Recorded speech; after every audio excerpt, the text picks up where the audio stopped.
cannabis isn't legal in Northern Ireland. That didn't include Northern Ireland. The nice is what makes you say that. And it says because there was no sitting assembly in 2018, so that sort of motion couldn't have been passed. But I was there. I was physically up in the room.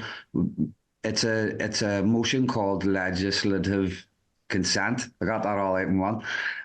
That's what the assembly would vote on, and because there was no sitting assembly, we were able to get we were able to get all the parties that made up the assembly to just write their own letter from the party to Westminster to say we want included in this, and lo and behold, we were included.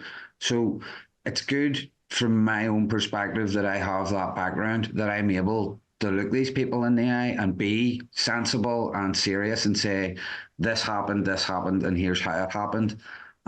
Because when they go and look it up, it's there in black and white, that we're included, Northern Ireland was included. A lot of people just assume because there's no sitting assembly, that there's no government is actually doing anything, and that's not the case.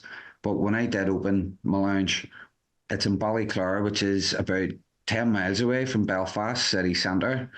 Belfast is very much, a, a, I nearly said multicultural. Well, it's going that way because that's like Dublin. It's going multicultural, but it's mixed. It's a mixed city. It's a mixed area. Whereas Ballyclare would be more on the sort of unionist DUP sort of red, white, and blue side of things.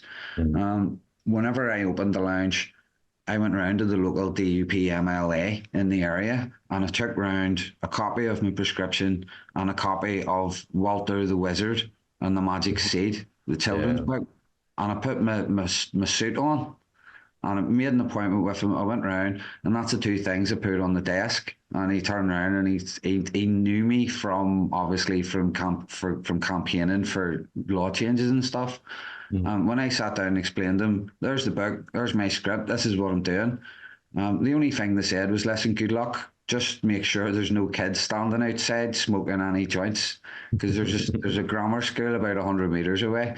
But that was the only thing they said, and that meant a lot to me, because traditionally the DUP, they would block things like that rather than support them. Now they're not going to officially come out and put it on their AGM agenda. Oh, by the way, here we now support the medical vape lounge. What they're actually supporting, and I got that from the BBC and the Belfast Telegraph as well, they're actually supporting the positive impact on the community's mental health